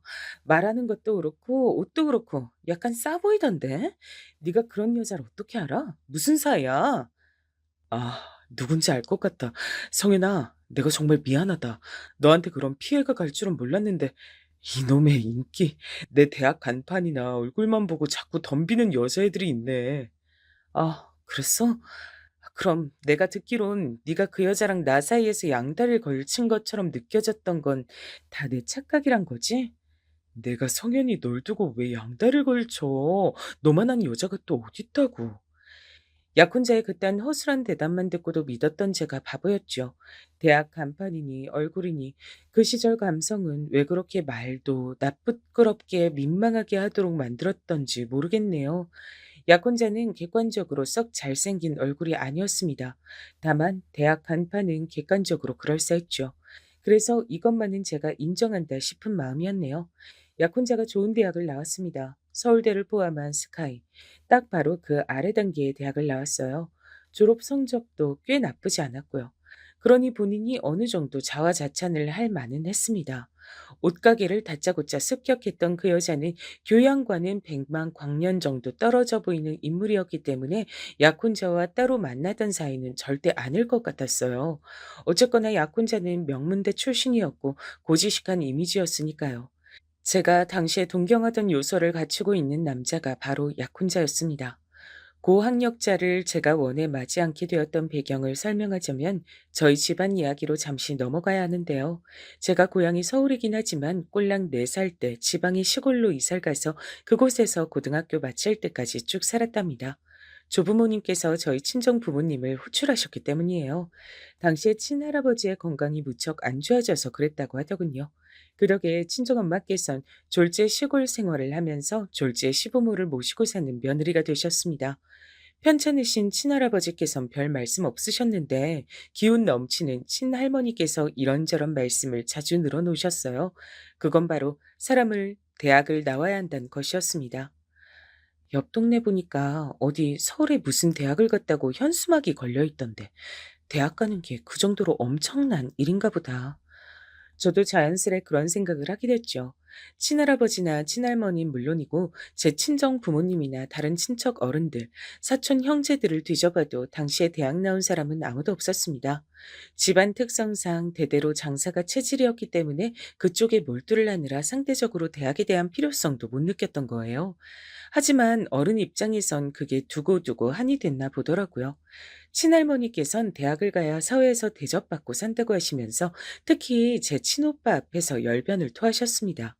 어렸을 땐 차마 눈치채지 못한 사실이었는데 나중에 커서 냉정하게 살펴보니까 저희 집안 사람들은 물려받은 유전자 자체에 공부머리가 부족한 것 같더라고요. 공부를 잘하는 두뇌도 유전이라고 하니까요. 그런 마당인데 공부가 잘 되겠나요?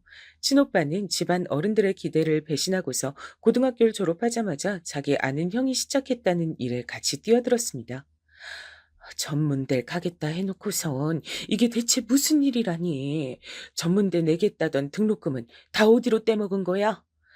친정엄마께서 얼굴이 새파랗게 질리셨었죠.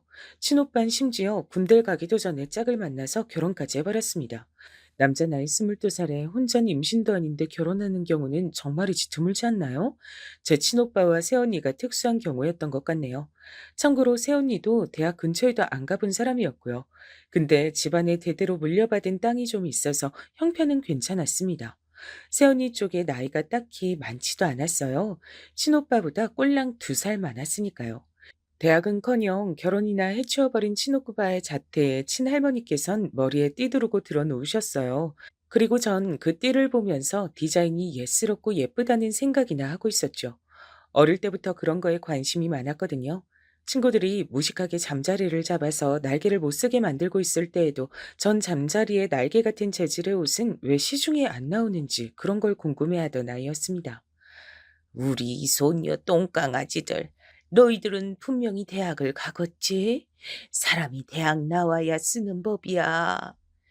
친할머니께선 저와 사촌 언니를 앉혀두고 물어보셨어요. 전 대충 몰래 코나 후비고 있었는데 옆에서 사촌 언닌 네 이렇게 대답했던 것으로 기억합니다.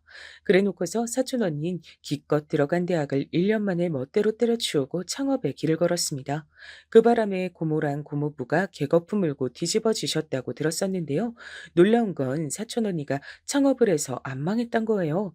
그게 조금씩 이어지고 또 이어지고 이런 걸 반복하다가 나중엔 제법 그럴싸한 업체로 성장을 해버렸습니다. 성윤아, 너도 이제 성인인데 번듯한 지갑 하나 정도는 있어야지. 내가 하나 사줄게. 정말? 언니 되게 멋지다. 그럼 지갑은 어디서 고르면 될까? 저기 보이는 액세서리 가게? 저기 가격대가 좀 있는 것 같던데. 나 저기 들어가서 골라도 돼? 뭐?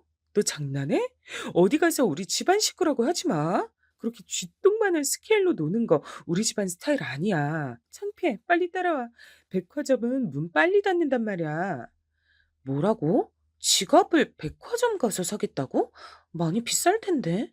언니가 벌써 그 나이에 그럴 능력이 있어? 남들이 공부할 때 우린 돈을 벌써부터 버는 게 우리 집안 특징인데 넌 왜 헛소리라고 그래? 빨리 고르기나 해. 돈 들어오게. 빨간 지갑으로 골라라. 그 당시에 사촌 언니가 백화점에서 사줬던 게 엄청 값이 나가는 명품 브랜드였어요. 그래서 사촌 언니가 돈을 잘 버는 걸 실감했었네요. 저희 집안의 특징인 듯 싶었습니다. 신기하리만치 뭘 해도 어떻게든 돈을 벌어먹고 살았어요. 하지만 친할머니라든지 다른 나이 지긋하게 드신 집안의 어른들께선 그걸로 만족하지 못하셨죠. 대학을 안 나오면 남들이 놀 때 일을 해야 하고 폼나게 컴퓨터나 두드리면서 돈을 버는 일을 할 수가 없다고 보셨습니다. 대학을 나온 것들이 세상을 주도하고 바꿔가는 것이라고도 생각을 하셨죠. 친정 부모님께선 금전적인 어려움을 한 번도 겪어보지 않으신 분이었으나 가방끈이 짧아서 살면서 약간의 아쉬움은 느껴본 적이 몇 번 있다고 하셨습니다. 그래서 더더욱 친오빠가 멀쩡히 대학을 나와서 취업문을 두드리길 바랬는데 그게 어그러져서 안타깝다고 하셨었죠. 그대로 장남이 제대로 대학 나와서 번듯하게 좀 살면 보기 좋았을 텐데 일찍 결혼이나 해버리고 아는 형 일인지 뭔지 아는 건 계속 기웃거리면서 고작 그런 거나 하면서 살고 엄만 진짜 네 오빠만 생각하면 자다가도 가슴이 답답해서 눈이 떠져. 친오빠의 기행이 친정엄마께선 상처로 남았을지 모를 일이었습니다. 크기 전까지의 저는 모두가 자기 자리에서 잘 해내고 있는데 어른들은 왜 이렇게 대학 타령만 해댈까 싶었어요. 하지만 자라고 나서 깨닫게 됐던 것이죠. 대학을 나와서 사회적인 시선 앞에서도 어깨에 힘주고 사는 자식의 모습을 다들 보고 싶으셨던 것이란 것을요. 그래서 전 원하지도 않던 전문대를 간신히 나왔습니다. 냉정하게 나오나 마나 한 곳이었어요. 제 인연의 시간과 약간의 돈을 버렸다고만 생각이 들었죠. 좋은 대학을 나오기엔 애석하게도 제 공부 수준이 안 따라줬습니다. 타고난 머리가 그런 것을 어쩌나요. 게다가 노력도 재능의 영역이더라고요. 전문대를 나와서 아르바이트나 하다가 옷가게 일을 시작했던 거예요. 전 워낙 그쪽 방면에 관심이나 재능이 많았으니까요. 친할머니께선 이제 저를 향해 가방 끈 긴 남자와 결혼을 해야 한다는 말씀을 하고 계셨습니다. 제가 스스로 안 된다면 배우자라도 잘 만나면 될 일이라고 보셨던 거예요. 저는 제가 집안 어른들의 대학 기대치를 못 채워드렸다는 것에 항상 죄송한 마음을 어느 정도 갖고 있었기 때문에 남자는 반드시 고학력자만 만나겠다고 다짐을 마쳤습니다. 그래서 약혼자가 마음에 들었던 겁니다. 고학력자인데다 공부에 관심도 지대한 사람이었으니까요. 그럼 아주 그럴싸한 대학 한판을 탄 사람이잖아. 아이고, 잘했다. 우리 성현이 강아지가 아주 판단을 잘했어. 그래, 나이 먹고서 사내 만날 땐 그렇게 구실을 제대로 하는 놈으로 만나야 하는 거야. 이 할미는 그 사람이 벌써 마음에 드는구나. 약혼자의 학력을 확인하신 친할머니께서 무척 좋아하셨습니다. 친정 부모님의 반응도 비슷했고요. 간섭 안 할 테니까 어디 한번 잘 해보라면서 응원을 보내주셨습니다. 약혼자는 제법 번듯한 직장에 다니고 있었고 저는 옷가게 직원이었으나 버리는 제가 썩 밀리지 않았습니다. 왜냐면 저는 그 옷가게에서 횟수로 4년째 일을 하고 있었으며 전반적인 관리를 제가 다 하는 역할이었거든요. 그래서 약혼자가 저에게 의지를 할 수 있었던 것 같아요. 사귄 지 반년이 넘어가던 때였는데 저한테 대뜸 공부를 더 하고 싶다고 말을 하더라고요. 성현아, 나 직장 생활이 너무 힘들다. 내가 이러려고 대학을 나왔나 싶고 요즘 매일매일 자괴감이 들어서 미칠 것 같아. 응? 갑자기? 이틀 전까지만 해도 웬만한 대기업보다 복지가 좋아서 대기업 안 부럽다 그랬었잖아. 내가? 너한테 그런 소리를 했었던가? 에이, 난 그런 기억 없어. 네가 잘못 들었겠지. 아니야. 엊그제 우리 만나서 같이 저녁밥 먹다가 그런 얘기 나왔었잖아. 복지 얘기. 그래서 내가 똑똑하게 기억하는데. 아, 맞아. 그래. 그랬던 것 같네. 성현이 넌 별걸 다 기억한다. 암튼 그날은 내가 유독 기분이 좋았던 것뿐이고 원래는 평소에 기분이 매일 안 좋아. 왜? 직장 일 때문에? 일하는 게 많이 힘든 거야? 그럼 이직 준비해 보는 게 낫겠네. 일도 그렇고 자꾸 생각만 많아지는 것 같아. 내가 이렇게 일을 해서 살다가 결국 뭘 이룰 수 있겠나 싶고 궁극적으로 내가 하고 싶은 건 뭘까 싶어져서 고민을 내가 좀 해봤는데 아무래도 나는 이런 일반 직장 생활에 안주하고 만족할 그릇이 아닌 것 같아. 너 다른 재능을 펼칠 수 있는데 그러질 못하고 지내고 있으니까 내가 자꾸만 불안하고 힘든가 봐. 근본적인 문제가 있는 거지. 뭐라고 하는 건지 잘 모르겠다. 말이 왜 그렇게 거창해? 그래서 결국 뭘 어쩌고 싶단 거야. 그것만 정확하게 말을 해줘 봐. 그래. 네 머리로 다 이해해 달란 소리는 안 해. 그건 내가 어차피 기대도 안 했어. 내가 원한 건 회계사가 되는 거야. 약혼자는 어느 날 뜬금없이 회계사가 되겠다는 얘기를 꺼냈습니다. 표정을 보니까 장난을 하는 건 아니었고, 심지어 그 꿈을 자기가 꾸게 된 게 아니라 원래 속에 간직하고 있었던 것이라고 말을 했어요. 현실과 타협해서 우선은 직장 생활을 하고는 있었지만 회계사가 되고 싶다는 생각이 자꾸만 커져갔다고 하더라고요. 성현아, 너 우리나라에서 사짜 직업이 얼마나 대우받고 뭐 잘 먹히는지 알지? 이건 IQ 두 자리인 사람이라도 아는 사실이야. 사짜 직업이 최고란 거. 근데 회계사를 봐. 사짜 직업이잖아. 게다가 전문적이고 지적인 냄새가 솔솔 풍기기론 다른 사짜 직업들 안 부러워. 내가 회계사 되잖아? 그럼 내 여자친구인 너도 덩달아 대박 치는 거야. 인생 대박. 와. 얘기만 들어도 진짜 대박인 것 같다. 그럼 당장 회계사 해. 일반 직장 때려쳐. 그거 매일매일 지옥 같다면서. 잘 됐네. 미련 없이 그만둘 수 있잖아. 지옥 같다는 소리까진 아니었고, 암튼 나 직장 그만두고 회계사들 준비하는 거 성현이 너도 찬성이란 소리지? 고마워. 대박인 걸 굳이 내가 찬성 안 할 이유라도 있을까? 회계사 되는 거 너무 멋진 것 같은데? 제가 신이 나서 맞장구를 쳐주자 약혼자의 표정이 오모하게 변했었죠. 전 그제서야 눈치를 챘던 겁니다. 왜 약혼자가 제 앞에서 그런 얘기를 꺼냈는지 말입니다. 아, 회계사란 거 그냥 되는 게 아니구나? 그치? 맞아.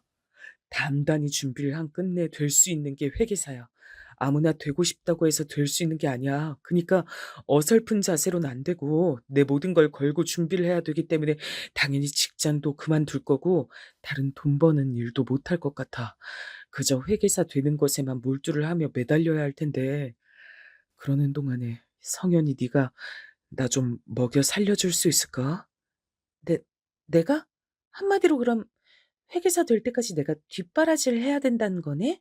일단 내가 어느 정도 모은 것도 있는데다가 네가 내 생각보다 옷가게에서 돈도 잘 벌고 있으니까 별로 문제는 없을 거야. 문제가 있고 말고를 왜 그쪽에서 판단을 한 걸까요? 뒷바라지를 하게 된 입장인 제 쪽에서 판단을 하는 게 맞는 것인데요. 일단 고민이 됐습니다. 약혼자를 그 이전부터 알긴 했으나 사귄 건 이제 반년째였어요.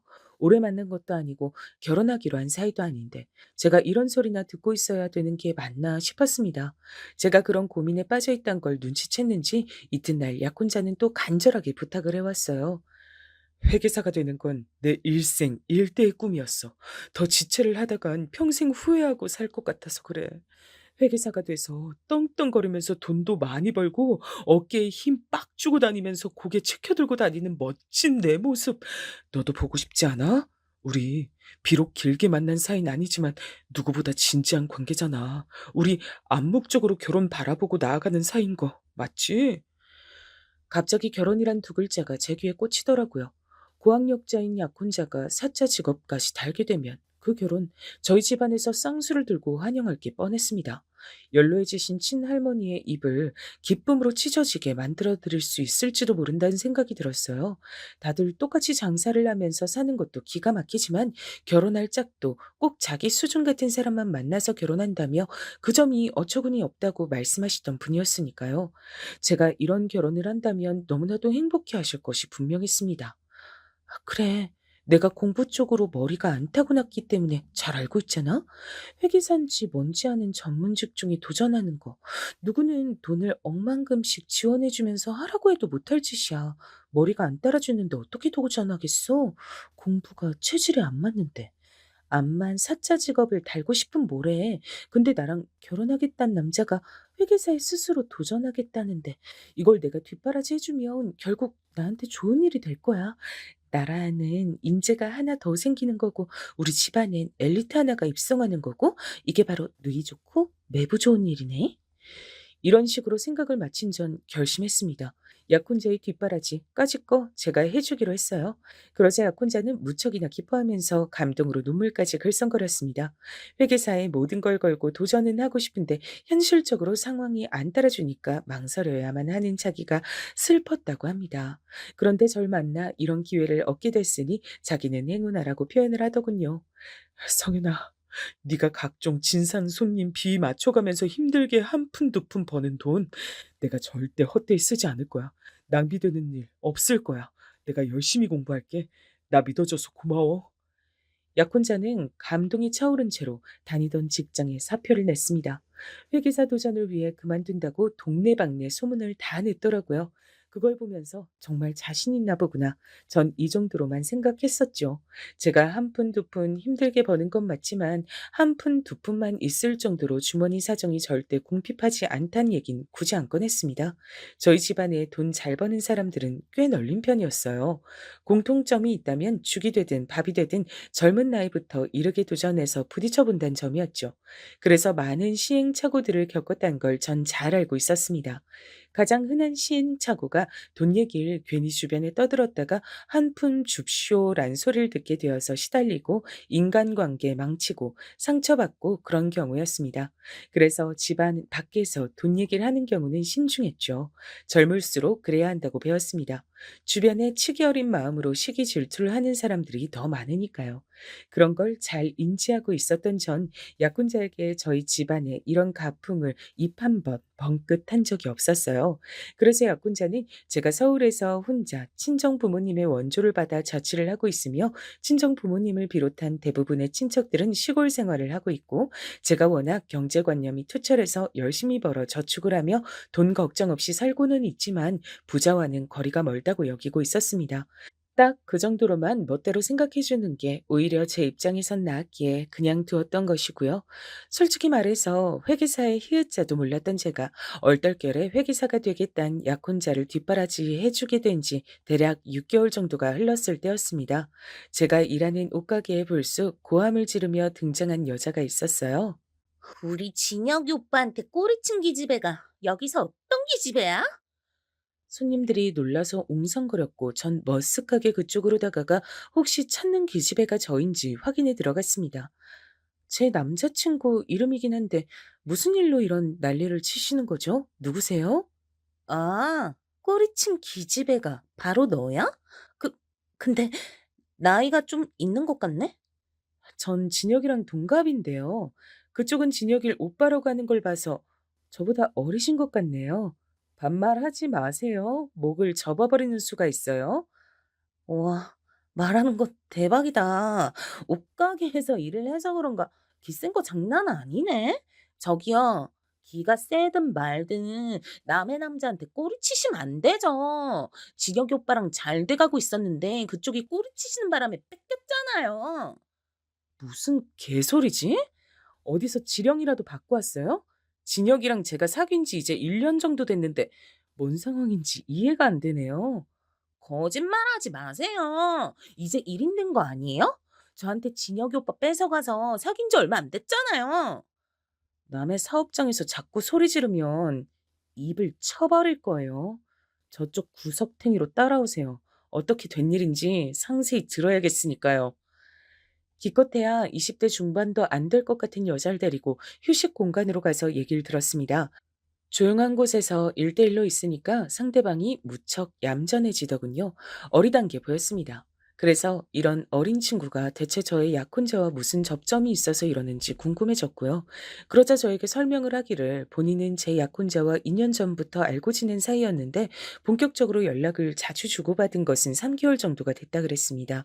여자 쪽에는 제 약혼자와 당연히 사귀게 된 것으로 생각이 들어서 우리 사귀는 거 맞지? 라고 물어보자 제 약혼자가 갑자기 연락을 끊었단 거예요.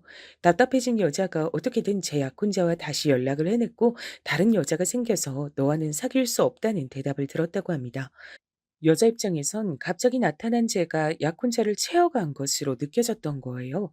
다른 여자가 생겼단 게 거짓말이 아니라면 그 여자가 어디 있는지 알려달라고 난리를 쳤고 그러면서 제가 일하는 곳을 알아냈다고 하는 겁니다.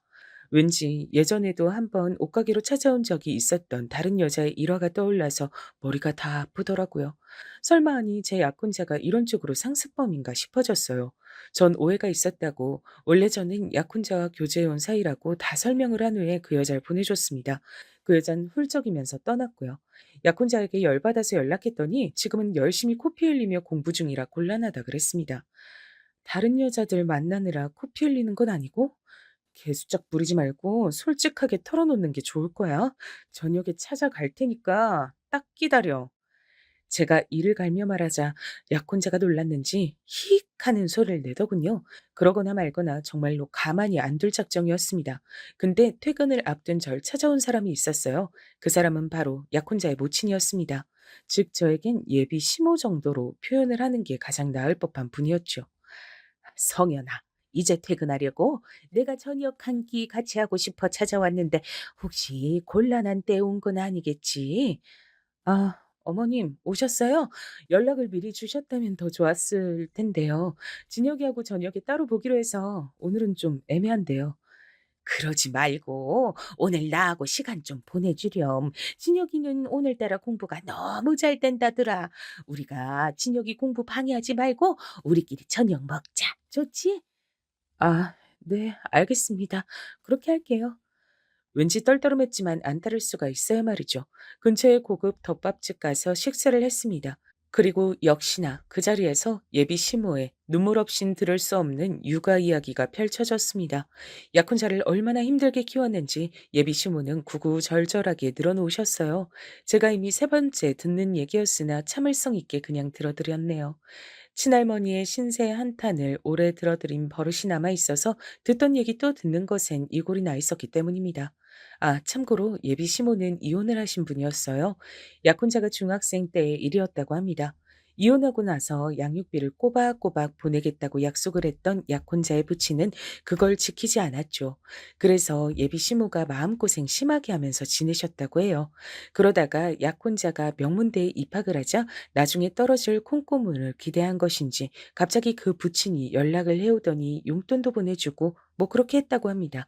그런 것 때문에 오히려 인간적인 실망감이 들어 예비 시모와 약혼자는 더 마음의 문을 닫게 된 것만 같았어요. 그런 옛 이야기를 다 늘어놓은 다음의 순서는 이것도 역시나 예상대로 약혼자의 허물을 감싸주고 용서해달란 예비 시모의 부탁이었습니다. 우리 진혁이가 공부만 잘하고 인물만 잘났고 성격만 좀 괜찮지. 나머진 젬병이야. 한없이 서투르고 부족해. 그래서 인간관계도 맺고 끊는 게 어설프고 거절도 잘할 줄 몰라. 우리 진혁이의 이런 못난 부분을 우리 성현이가 너른 마음씨로 감싸주고 용서해 줄 수 있을까? 오늘 제가 어떤 일 겪었는지 어머님은 이미 다 알고 계시네요. 진혁이가 얘기를 해드렸나 봐요. 그래. 오죽하면 오늘따라 공부에 매진을 하던 녀석이 네가 신경 쓰이고 미안해서 나한테 연락해서는 널 챙겨달라고 신신당부하더라. 자기 대신에 저한테 용서를 빌고 오늘 일을 없던 일로 잘 포장해달라고 어머님께 그렇게 부탁을 한 게 아니라요? 성현아, 사람 섭섭하게 말을 그렇게 하면 못 쓰지. 우리 진혁이가 부족한 부분 많은 건 너도 알고 나도 알잖니. 그리고 이미 네가 우리랑 한 식구인 건 나도 알고 우리 진혁이도 알지. 그니까 서로 쓸데없이 감정 상하는 일에 날 세우며 시간 낭비는 하지 말자. 이래나 저래나 우리 진혁이한텐 성현이 너밖에 없어. 나한테도 이미 네가 며느리야. 가족끼린 사소한 걸 들추고 그러는 게 아니야. 들을수록 이상한 소리였는데 정말 이상한 점은 들을수록 그럴싸하게 느껴졌단 겁니다. 이래서 연륜은 무시 못한다고 하는 걸까요? 예비 시모의 궤변에 가까운 설득에 전 넘어가 버렸고 약혼자의 여자가 벌인 소동은 그대로 묻어버렸습니다. 사실 약혼자에게 직접 따졌어도 각종 비겁한 변명이나 듣고 말았을 듯 싶더라고요. 예비 시모께선 거듭 저의 손을 잡으시며 고맙다, 정말로 고맙다 이렇게 인사를 해주셨어요. 제 도움이 없었다면 약혼자가 회계사에 마음 편히 도전하지도 못했을 거라고 하셨습니다. 약혼자가 회계사 도전에 나선 지 1년이 넘어갈 무렵 그때부턴 제 주변에서도 제가 약혼자와 막연히 결혼하게 될 사이라고 생각들을 하게 됐죠. 제가 말을 그렇게 한 적도 없지만 다들 은연중에 그런 생각들을 하고 있었더라고요. 약혼자가 회계사가 되기 위해 발버둥을 치기 시작한 지 2년 정도가 되었을 때 제가 친오빠한테 상담을 청했습니다. 오빠, 원래 회계사라는 게 그렇게나 되기 어려운 건가? 난 그거 준혁이가 금방 될 줄 알았는데 그렇지도 않네. 지인 통해서 들은 적 있는데 회계사 되려고 하면 보통 3년은 기본으로 잡고 처음부터 준비를 하는 것 같더라. 3년? 그게 절대로 되게 쉬운 게 아니었구나. 역시 사차 직업은 달라도 뭐가 다르다. 이젠 내가 진혁이 생활비를 100%다 대주고 있어서 앞으로 얼마나 더 지원을 해줘야 하는 건지 그게 궁금해져서 한번 물어봤어. 그래도 그렇게나 되게 어려운 게 회계사인데 나하고 결혼할 남자가 그런 도전을 하고 있다는 게 난 좋게 느껴지네. 나는 솔직히 그놈이 믿을 만한 놈인진 잘 모르겠어서 딱히 해줄 말은 없는데 집안에 회계사 들어왔다고 하면 어른들은 좋아하실 거다. 아우, 열심히 남은 기간도 뒷바라지나 하면서 보내야겠다. 제 막연했던 예상보다 되게 어려운 것이 회계사였어요. 공부와 크게 연이 없는 저로선 새삼 약혼자가 신기하게 느껴졌고 필요하다는 게 있으면 아끼지 않고 지원을 해줬습니다.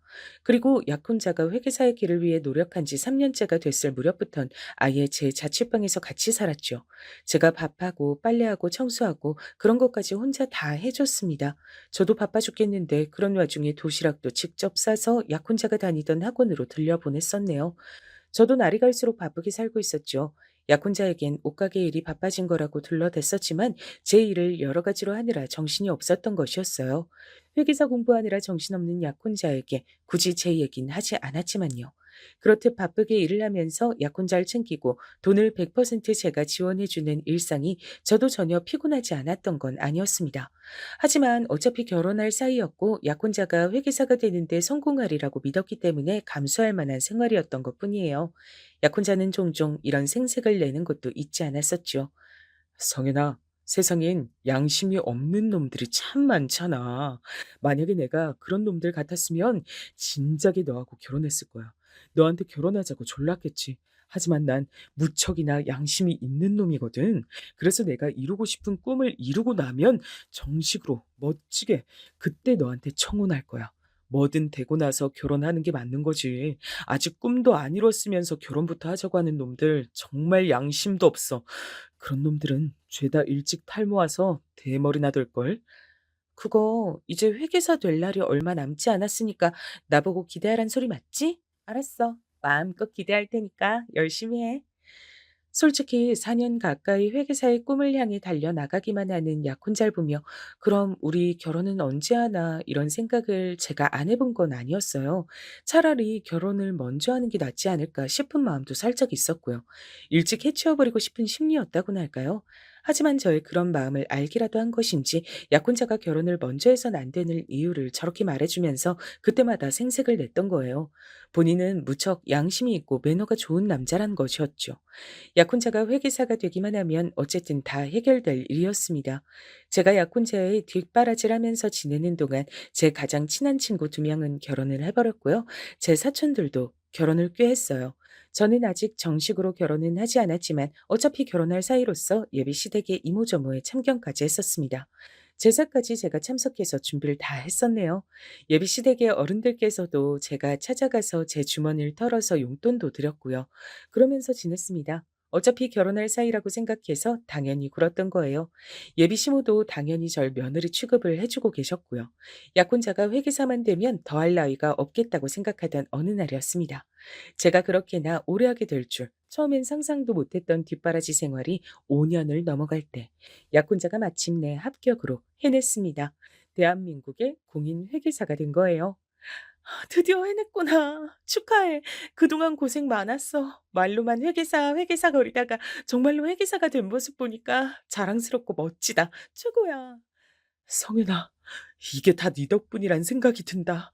내가 지난 5년 동안 땡전 한 푼 안 벌면서 전혀 어려움 없이 생활하면서 회계사 공부에 매진할 수 있었던 거 전부 성현이 너의 노력이고 헌신이었단 거 내가 다 알고 있어. 정말 고마워. 역시 너란 여자를 선택한 나의 눈은 틀리지 않은 거였어. 제 앞에서 기쁨의 눈물을 글썽거리는 약혼자의 모습이 처음 만났을 때보다 어느새 나이가 들어 있었단 게 보였고 그에 발맞춰서 저도 나이가 들어 있었단 게 실감이 들어서 정말 기분이 묘했던 것 같아요. 함께 5년이 넘는 시간을 보내며 그만큼 성숙해졌고 나이가 들었더군요. 어느새 저에게도 약혼자는 없어서는 안 될 존재가 된 지 오래였고 이제 당연하게 결혼할 순서만이 남아 있었습니다. 제 약혼자가 회계사가 되었다는 소식을 접한 친정 부모님은 무척 행복해 하셨어요.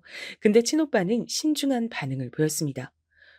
집안에 다른 어른들께는 결혼식 날짜 잡히고 나서 말씀드리는 게 좋겠다. 왜? 드디어 회계사가 됐는데. 오빠, 사짜 직업이잖아. 전문직, 회계사. 얼른 동네방네 자랑하는 게 낫지 않겠어? 내 주변에 기혼 친구들이 가득하잖아. 그래서 알기 때문에 하는 소리야. 식장 들어가기 전까진 정말 모르는 법이더라. 조심하고 신중해서 나쁠 건 없어. 전 친오빠가 제 약혼자를 질투해서 괜히 저러는 거라고 생각했었어요. 하지만 대충 장단을 맞춰줘야 할 것 같아 알았다, 크게 말 안 하고 다니겠다 했던 겁니다. 집안의 다른 어른들께도 구태여 일찍 알리지 않았었죠. 이게 설마 신의 한 수로 돌아올 줄은 꿈에도 모르고 그랬었지만요. 당당하게 회계사가 된 약혼자는 얼마 후 제 자취방에서 나가겠다고 했어요. 결혼하기 전에 예비 시모에게 효도하면서 모자가 오붓하게 둘이 지내보고 싶다 그랬습니다. 전 당연히 흔쾌한 마음으로 그러라 그랬죠. 근데 난 언제 초대해 줄 거야? 나도 거기 가서 밥 한 끼 같이 먹고 싶은데. 도통 나한텐 오란 소리를 안 하네. 어머님도 아무 말씀 없으시고. 성현아, 그건 내가 좀 정신이 없어서 그래. 회계사가 얼마나 바쁜지 너도 알지? 아니? 모르는데? 내가 그걸 어떻게 알아? 아휴, 이런 데서 수준 차이가 확 나네. 별 수 없나 보다. 암튼 난 바쁘고 요새 우리 엄마도 친구분들하고 모임이 많으셔서 너한테 연락할 새가 없다. 나중에 자리 한번 만들게. 됐지? 되기는 뭐가 됐냐고 따지고 싶었는데 약혼자가 많이 바쁜지 연락을 휙 끊어버렸어요. 저한테 수준 차이를 운운한 의미가 뭐였냐고 사실은 이거부터 묻고 싶었죠. 약혼자는 회계사가 된 이후로 저한테서 먼 사람이 된 것만 같았습니다. 연락도 잘 안 됐고요. 바쁘단 말을 입에 달고 살았죠. 예비 시모 쪽도 마찬가지였어요. 전 회계사가 되기 전까지만 해도 저에게 매달리며 저밖에 없다고 말을 하면서 늘 고마워하던 모자는 대체 어디로 증발했나 싶었습니다. 제가 참다가 약혼자를 찾아갔어요. 일하는 곳을 알아내서 그 앞으로요. 그랬더니 절 발견하고 화들짝 놀라면서 슬쩍 피하는 거예요. 왜 날 피해? 왜 못 본 척 지나가려고 했어? 성현아, 연락도 없이 막 찾아오면 어떡하냐, 사람 곤란하게. 연락했잖아, 수도 없이. 근데 안 받는 걸 어떡하라고? 받아도 바쁘다는 한마디만 남기고 끊는데 그 앞에서 나보고 어떡하란 거야? 아무리 그래도 여길 찾아온 건 네가 너무했다. 창피하잖아. 나 쪽팔릴 건 생각도 안 해주나 봐. 쪽팔려? 너는 내가 설마 쪽팔리단 거야? 왜? 네가 끌고 온 차를 봐. 구형 마티즈. 저게 언제적 차인데 아직도 끌고 다녀? 전문직 여성들과는 거리가 아주 먼 편한 차림새도 그렇고. 아우, 진짜 여러모로 한숨만 나온다. 한숨만 나와. 와, 그때부터 제 뒤통수가 얼얼해지더라고요. 절 향해서 그렇게 말을 하는 것도 어이가 없었는데 더 중요했던 건 저를 위아래로 훑어보던 바로 그 눈빛이었습니다. 부끄럽고 딱한 것을 바라보는 듯한 시선이었죠. 그건 마치 나는 이제 회계사식이나 됐는데 너는 대체 뭐냐고 비난하고 조롱하는 것만 같았습니다. 속이 뒤집어질 것만 같은 것을 꾹 참고서 약혼자에게 물어봤어요. 알았어. 내가 쪽팔린 것 같으니까 금방 꺼져줄게. 이것만 얼른 답해줘. 그래서 나하고 언제 결혼할 거야? 그렇게나 바빠서 나하고 결혼할 시간은 있겠어? 결혼? 지금 대체 결혼 얘기가 왜 나오냐? 피곤해 죽겠네. 너 제발 좀 가라. 나 바쁘다. 약혼자는 귀찮은 것을 처리하듯이 대충 손을 휘휘 저으며 제 앞을 떠났습니다. 전 망연자실했죠. 제가 버림받았다는 것을 그런 상황에서도 눈치를 못 차릴 정도로 제가 둔하진 않았던 모양이에요. 입가에 저절로 헛웃음이 걸렸습니다. 제가 그동안 무엇을 위해 5년이 넘도록 달려왔나 싶었어요. 이래서 헌신하면 헌신짝이 된다는 표현이 있는 거란 생각도 들었습니다. 그러던 와중에 옷가게로 찾아온 여자 손님이 있었는데 자기를 기억하냐고 묻더군요. 누군지 가물가물했는데 자기 남잔 제가 뺏었다면서 오해라고 쳐들어왔던 여자였습니다. 진혁이 오빠 회계사 됐다면서요? 그 인간이 하도 자랑을 하고 다녀서 저까지 알게 됐어요. 아, 네, 그랬군요. 그래서요? 제가 회계사랑 결혼하게 됐으니까 그거 배 아파서 오신 거예요? 아니에요. 절대 그런 마음은 아니었어요. 사실 전부터 신경 쓰였는데 알려드려야 될 것 같아서요. 진혁 오빠 거의 습관처럼 바람 피우는 아주 못된 놈이에요. 네? 습관처럼 바람을요? 그게 무슨 소리예요? 역시 모르셨구나. 저도 예전 그때는 몰랐거든요. 나중에 다른 언니들이 얘기해줘서 알게 된 건데요. 진혁이 오빠 절대 한 여자만 만나는 스타일이 아니래요. 그리고 결혼은 돈 많은 부잣집 여자랑 하는 게 일생일대 꿈이란 얘기가 공공연하게 술자리에서 옛날부터 떠들고 다녔대요. 그래서 회계사 뒷바라지 해준 여자친구하고는 절대 결혼 생각 없다고 얼마 전엔 그런 소리도 짓거렸다고 하더라고요. 저도 모르게 주먹이 쥐어졌습니다. 전 그 여자에게 따로 맛있는 커피 한 잔을 사주면서 이야기를 더 들어봤어요. 그랬더니 약혼자의 바람길을 증명해줄 증인이 아주 차고 넘치겠더라고요. 회계사 준비를 하는 기간에도 3번 정도는 여자를 따로 만났던 듯 싶었습니다. 뭐 이런 놈이 다 있나 싶었네요. 이런 놈을 믿었던 제가 이쯤 되면 멍청한 건가 싶을 지경이었죠. 이미 그 놈은 회계사가 돼버렸으니 제가 할 수 있는 최고의 복수는 더 이상 그딴 놈에게 제 마음을 쏟지 않는 것이었습니다. 얼른 제 인생을 열심히 챙기는 게 최고일 것 같았죠. 마무리는 잘 지어야 될 것 같아서 약혼자 그놈이 똥폼을 잡으며 저에게 만나자고 청했을 때 지체 없이 나가봤습니다. 보나마나 이별 통보일까 싶었는데 역시나 맞더라고요. 근데 이유가 너무 못났어요. 성현아, 너한텐 정말로 미안하게 됐다. 하지만 사람 마음이란 게 그렇잖아. 진짜 사랑이 아니면 결혼할 수가 없는 거잖아. 내 마음이 이젠 네가 아니라고 외치는데 내가 뭘 어쩌겠어. 그 외침 무시하고 그냥 나랑 결혼하면 되잖아. 왜? 그건 못하겠어? 내가 원체 청력이 좋아. 그래서 내 마음의 외침이 무시가 안 되네. 미안하다. 네, 사촌 언니가 예전에 해준 말이 생각난다. 잘생긴 놈들은 만나보면 얼굴 값에서 짜증나는데 그래도 못생긴 놈들보단 낫대. 왜냐면 못생긴 놈들은 꼴값을 떨거든. 그게 딱 네 얘기야. 꼴값 떨고 있네, 이 비겁한 놈아. 나한테 지원받은 거나 토해내고 그런 말을 해. 사랑으로 지원해준 걸 왜 이제 와서 값을 따져? 너 정말 너무한다. 그리고 이건 내 뜻만이 아니야. 우리 엄마가 너랑 헤어지래. 너랑은 이제 급이 안 맞는데. 그럼 내가 어머님을 설득할까? 그럼 되겠어?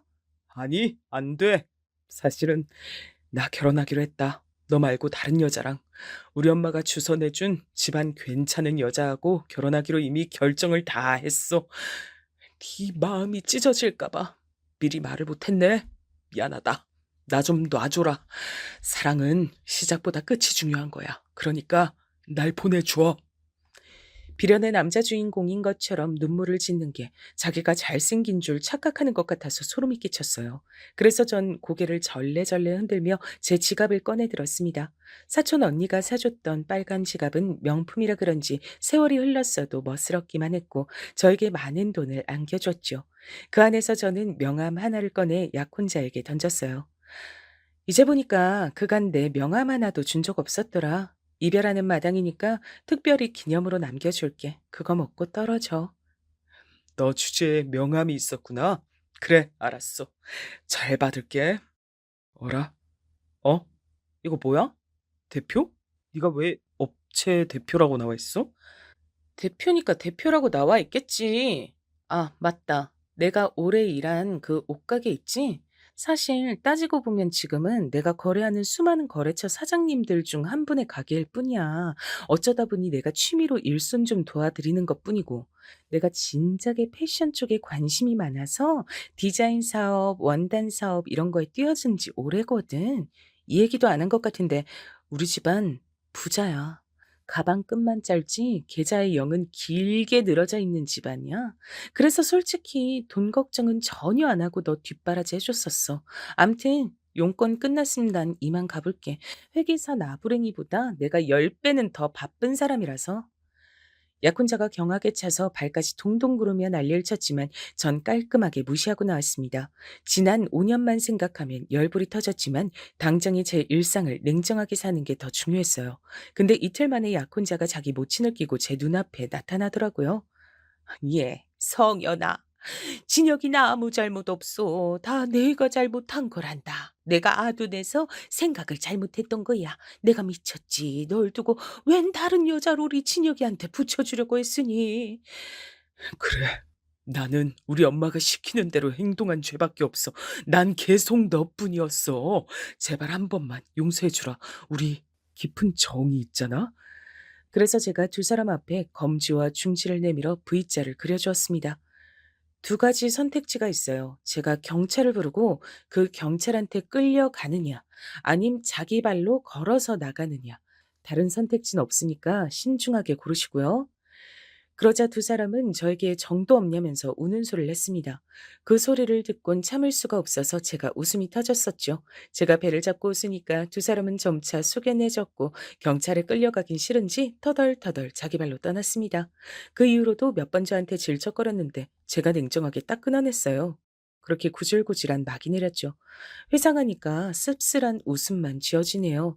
저는 그 이후로 절대 의도한 건 아니지만 사차 직업을 가진 남자를 만나 결혼에 꼴이 냈답니다. 지금까지 크게 싸우는 일 없이 알콩달콩 잘 사는 중이에요. 참고로 회계사는 아니랍니다. 회계사가 됐던 옛날 그놈은 진작에 이른 탈모가 와서 거의 대머리가 됐다는 후문이에요. 힘들게 어떤 여자하고 결혼을 하더니 더욱 힘들게 이혼을 해서 요란하게 소문이 다 났었답니다.